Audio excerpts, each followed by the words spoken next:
Genghis Khan accomplished what no other human before him had ever done and what none have done since.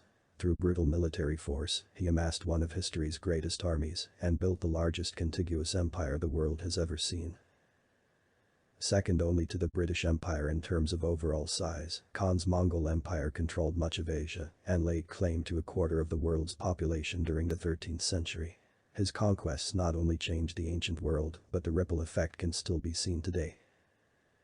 For example, some fairly recent research has suggested that 0.5% of men worldwide, about 16 million people, can most likely trace their genetic lineage back to male line descendants of Genghis Khan.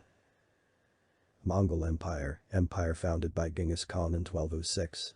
Originating from the Mongol heartland in the steppe of Central Asia, by the late 13th century it spanned from the Pacific Ocean in the east to the Danube River and the shores of the Persian Gulf in the west.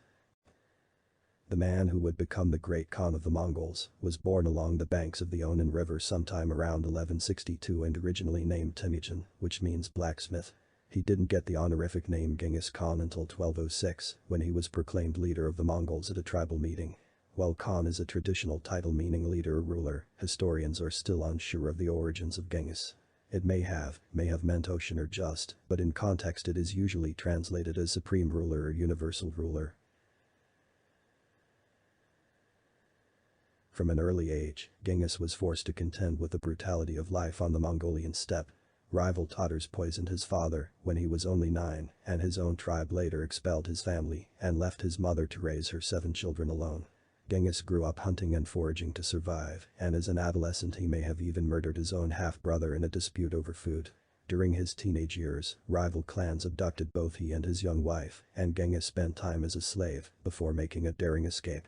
Despite all these hardships, by his early 20s he had established himself as a formidable warrior and leader. After amassing an army of supporters, he began forging alliances with the heads of important tribes. By 1206, he had successfully consolidated the steppe confederations under his banner and began to turn his attention to outside conquest.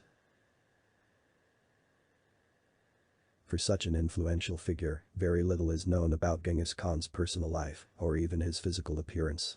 No contemporary portraits or sculptures of him have survived, and what little information historians do have is often contradictory or unreliable. Most accounts describe him as tall and strong with a flowing mane of hair and a long, bushy beard. Perhaps the most surprising description comes courtesy of the 14th century Persian chronicler Rashid al-Din, who claimed Genghis had red hair and green eyes. Al-Din's account is questionable. He never met the Khan in person, but these striking features were not unheard of among the ethnically diverse Mongols. The great Khan had a keen eye for talent, and he usually promoted his officers on skill and experience rather than class, ancestry or even past allegiances. One famous example of this belief in meritocracy came during a 1201 battle against the rival Tajik tribe, when Genghis was nearly killed after his horse was shot out from under him with an arrow. When he later addressed the Tajik prisoners and demanded to know who was responsible, one soldier bravely stood up and admitted to being the shooter. Stirred by the archer's boldness, Genghis made him an officer in his army and later nicknamed him Jeeb, or Arrow, in honor of their first meeting on the battlefield. Along with the famed General Subutai, Jeeb would go on to become one of the Mongols' greatest field commanders during their conquests in Asia and Europe. Genghis Khan often gave other kingdoms a chance to peacefully submit to Mongol rule, but he didn't hesitate to bring down the sword on any society that resisted. One of his most famous campaigns of revenge came in 1219, after the Shah of the Khwarezmid Empire broke a treaty with the Mongols.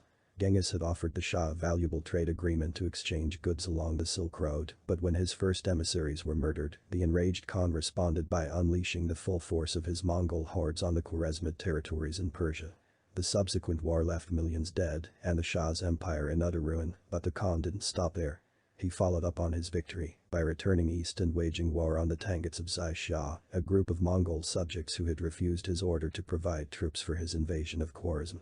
After routing the Tangut forces and sacking their capital, the great Khan ordered the execution of the entire Tangut royal family as punishment for their defiance.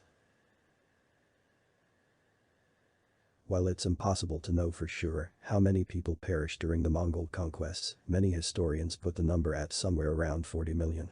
Censuses from the Middle Ages show that the population of China plummeted by tens of millions during the Khan's lifetime, and scholars estimate that he may have killed a full 3/4 of modern-day Iran's population during his war with the Khwarezmid Empire. All told, the Mongols' attacks may have reduced the entire world population by as much as 11%. Unlike many empire builders, Genghis Khan embraced the diversity of his newly conquered territories. He passed laws declaring religious freedom for all, and even granted tax exemptions to places of worship. This tolerance had a political side. The Khan knew that happy subjects were less likely to rebel, but the Mongols also had an exceptionally liberal attitude towards religion. While Genghis and many others subscribed to a shamanistic belief system that revered the spirits of the sky, winds and mountains, the steppe peoples were a diverse bunch that included Nestorian Christians, Buddhists, Muslims and other animistic traditions. The Great Khan also had a personal interest in spirituality. He was known to pray in his tent for multiple days before important campaigns, and he often met with different religious leaders to discuss the details of their faiths. In his old age, he even summoned the Taoist leader Qiuchuji to his camp, and the pair supposedly had long conversations on immortality and philosophy. Along with the bow and the horse, the Mongols' most potent weapon may have been their vast communication network. One of his earliest decrees as Khan involved the formation of a mounted courier service known as the Yam.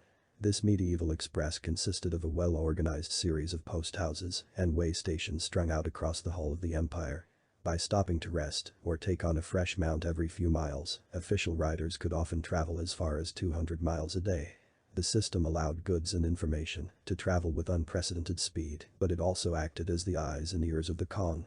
Thanks to the Yam, he could easily keep abreast of military and political developments and maintain contact with his extensive network of spies and scouts. The Yam also helped protect foreign dignitaries and merchants during their travels. In later years, the service was famously used by the likes of Marco Polo and John of Plano Carpini. Of all the enigmas surrounding the Khan's life, perhaps the most famous concerns how it ended. The traditional narrative says he died in 1227 from injuries sustained in a fall from a horse, but other sources list everything from malaria to an arrow wound in the knee. One of the more questionable accounts even claims he was murdered while trying to force himself on a Chinese princess. However he died, the Khan took great pains to keep his final resting place a secret. According to legend, his funeral procession slaughtered everyone they came in contact with during their journey and then repeatedly rode horses over his grave to help conceal it. The tomb is most likely on or around a Mongolian mountain called Burkhan Khaldan, but to this day its precise location is unknown. Genghis Khan is now seen as a national hero and founding father of Mongolia, but during the era of Soviet rule in the 20th century, the mere mention of his name was banned. Hoping to stamp out all traces of Mongolian nationalism, the Soviets tried to suppress the Khan's memory by removing his story from school textbooks and forbidding people from making pilgrimages to his birthplace in Khenti. Genghis Khan was eventually restored to Mongolian history after the country won independence in the early 1990s, and he's since become a recurring motif in art and popular culture. The Great Khan lends his name to the nation's main airport in the city of Ulaanbaatar, and his portrait even appears on Mongolian currency. If you enjoyed the video you watched, please like, comment and subscribe. Dislike it if you disliked it. See you soon.